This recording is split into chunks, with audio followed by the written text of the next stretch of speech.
खूप खूप अभिनंदन। आणि आजचा दिवस शुभ आहे, चांगला आहे की आज चॅम्पियन ट्रॉफी फायनलमध्ये भारत जिंकला। संपूर्ण नागरिक आनंदोत्सव व्यक्त करतायत। एक आनंदाचा दिवस आपला आहे आणि आपल्या इंडिया टीमवर आपल्या सगळ्यांना अभिमान आहे, गौरव है। त्यांचं मी मनापासून अभिनंदन करतो। हमारी टीम आज फाइनल में जीत गई और इसलिए मैं उनका अभिनंदन करता हूँ। पूरे देशवासियों को हमारे भारतीय टीम पर फख्र है, नाज है और गरूर भी है। और इसलिए उन्होंने कड़ी मेहनत से हमारे को ये चैंपियन ट्रॉफी फाइनल में दी है। इसलिए मैं उनका बहुत बहुत अभिनंदन करता हूँ, उनको बहुत बहुत शुभकामनाएं देता हूँ। बजेट आहे, महाराष्ट्राची जनतेची भरपूर अपेक्षा आहे, सरकारकडून काय म्हणाल? हे सर्वसामान्यांचं सरकार आहे। 2.5 वर्षामध्ये त्याचा परिणाम प्रतिबिंब सरकारच्या कामातून दिसलाय।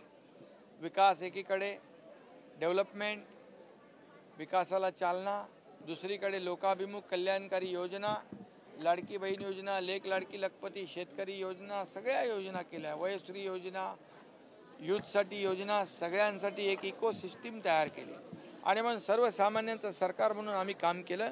यापुढे देखील सर्वसामान्यांना न्याय देणारच सरकार, न्याय देणारच निर्णय आम्ही घेणार। तुमच्या नेतृत्वावरती विश्वास ठेवून अनेक जण शिवसेनेमध्ये प्रवेश करतायत, तर दुसऱ्या ठिकाणी निर्धार जी सभा आहे ती होते, उद्धव ठाकरे टीका केलेली आहे, तुमच्यावर देखील टीका केलेली आहे, काय म्हणाले? लॉक लावून निर्धार, हा, गेट बंद करून निर्धार सभा झाली, निर्धार शिबिर झालं। म्हणजे घाबरत होते लोक पळून जातील म्हणून, पण एक दिवस का टाळा मारतील? राजू पेडणेकर तर आलेच ना, संजय पवार आले, महेश पेडणेकर आले, अनुराधा पेडणेकर ताई आल्या, आणखी सुनंदा पाटील आल्या, किती पदाधिकारी आले, किती नगरसेवक आले। काय झालं निर्धार शिबिरामध्ये? आणि म्हणून खरं म्हणजे निर्धार शिबिर नाही, त्यांना आरोग्य शिबिराची गरज आहे। चिकित्सा, वैद्यकीय चिकित्सेची आवश्यकता आहे। आज तुम्ही एवढी पोटदुखी, एवढी जेलसी का ठेवताय? का जळताय? एक सर्वसामान्य कार्यकर्ता जो बाळासाहेबांचे आणि आनंदीगे साहेबांचे विचार पुढे घेऊन चाललाय।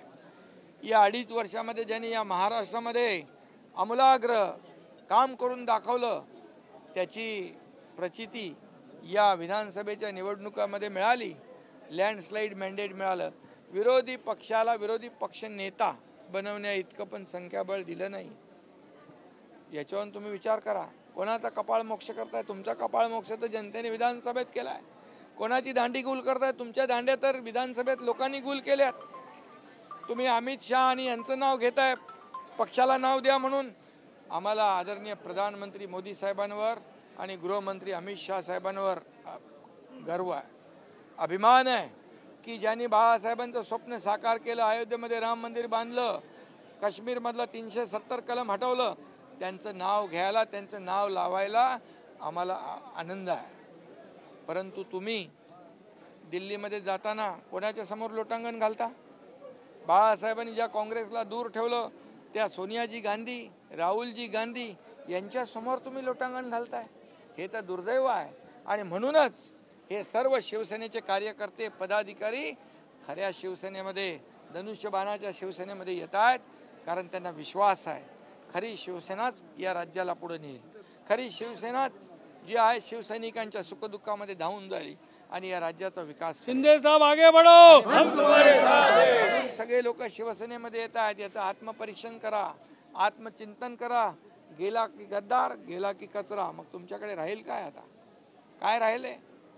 आणि म्हणून मी एवढंच सांगतो, मी आरोपाने उत्तर देत नाही, मी कामातून उत्तर देतो। म्हणून लोक आज शिवसेनेमध्ये येत आहेत। सर, रस्ते काँक्रिटीकरणला घेऊन आदित्य ठाकरेंनी तुमच्यावर टीका केलेली आहे, मिमिक्री देखील तुमची केलेली आहे। घोषणा झाल्या मात्र रस्ते काँक्रिटीकरण झालं असा आरोप केला। आम्ही जे बोलतो ते करून दाखवतो। 2 फेजमध्ये रस्त्याचं काँक्रिटीकरण सुरू आहे। पुढच्या 1.5-2 वर्षामध्ये, 2 वर्षही लागणार नाहीत, परंतु मुंबई खड्डेमुक्त होईल। आम्ही त्यांच्यासारखं दरवर्षी या काळ्याचं पांढरं नाही केलं, या रिपेअरिंगमध्ये कोट्यावधी रुपये खाण्याचं काम नाही केलं. मुंबई महापालिकेची तिजोरी साफ करण्याचं काम नाही केलं. आम्ही रस्ते साफ केले, आम्ही नाले सफाई केली, आम्ही या ठिकाणी मुंबईचा विकास केला आहे आणि त्यांनी मुंबईची तिजोरी साफ करण्याचं काम केलं आहे. आणि म्हणून या ठिकाणी सोन्याची अंडी देणारी कोंबडी म्हणून ज्याचा वापर ज्यांनी केला त्यांना या निवडणुकीमध्ये आता तर विधानसभा जिंकली आहे, आता मुंबई महापालिकेवर पण भगवा झेंडा फडकल्याशिवाय राहणार नाही. आणि म्हणून त्यांची तगमग चालू आहे, तळमळ चालू आहे. जसं राक्षसाचा जीव पोपटात असतो तसा त्यांचा जीव मुंबई महापालिकेत आहे. पण मुंबईकरांना माहीत आहे की मुंबईचा विकास कोण करणार. आज महायुतीचं सरकार 2.5 वर्षात मी मुख्यमंत्री असताना जे काम केलं तेच काम, त्यापेक्षा जास्तीचं काम देवेंद्रजींच्या नेतृत्वाखाली आम्ही करू आणि मुंबई एक जागतिक दर्जाचं शहर जे आहे ते आम्ही करू. आणि म्हणून मुंबईकर, मुंबईच्या बाहेर फेकलेला मुंबईकर पुन्हा मुंबईमध्ये आणण्याचं काम आम्ही करतोय. रखडलेले सारे प्रकल्प, रखडलेला पुनर्विकासाचा प्रकल्प कोणामुळे रखडला, कोणाचं साठं लोटं आहे हे आज जनतेसमोर आलं आहे. आणि म्हणून फक्त निवडणुका आल्या की मुंबईकर, मराठी माणूस मुंबई महाराष्ट्रापासून तोडणार हे आता खिसीपिटी कॅसेट झाली. आता लोक विश्वास ठेवणार नाहीत. आणि म्हणून आता एक धक्का मुंबई महापालिकेत निवडणुकीमध्ये बस. राज ठाकरेंनी एक विधान केलेलं आहे गंगा आणि गंगा नदी. भाई उद्या बजेट आहे महायुती सरकारकडून, जनतेसाठी त्या बजेटमधून नेमकं काय असणार आहे? अरे बाबा, हे जनतेचं बजेट आहे, हे सर्वसामान्यांचं बजेट आहे, हे सर्वसामान्यांचं सरकार आहे. त्यामुळे या बजेटमध्ये सर्वसामान्यांनाच न्याय मिळणार. बजट में सर कल हाँ सर बजट कल महाराष्ट्र सरकार का बजट है, क्या कहेंगे सर? जनता के लिए उसमें क्या कुछ होने ये जनता का सरकार है. ये 2.5 साल जनता के लिए काम किया. मैं मुख्यमंत्री था, हमारे दोनों साथी देवेंद्र जी, अजीत दादा, सिर्फ और सिर्फ ये जनता के लिए हमने काम किया. जनता को प्रगति, जनता की प्रगति, उनके जीवन में बदलाव आने के लिए काम किया. ऐसा ही काम अगले ये 5 सालों में होगा. और अभी जो बजट होगा इसमें भी सर्वसामान्य जनता जो है उसको ही केंद्र बिंदु मानकर हमारी सरकार काम करेगी. बिल्कुल ये आम आदमी के लिए, सर्वसामान्य नागरिक के लिए ये बजट होगा.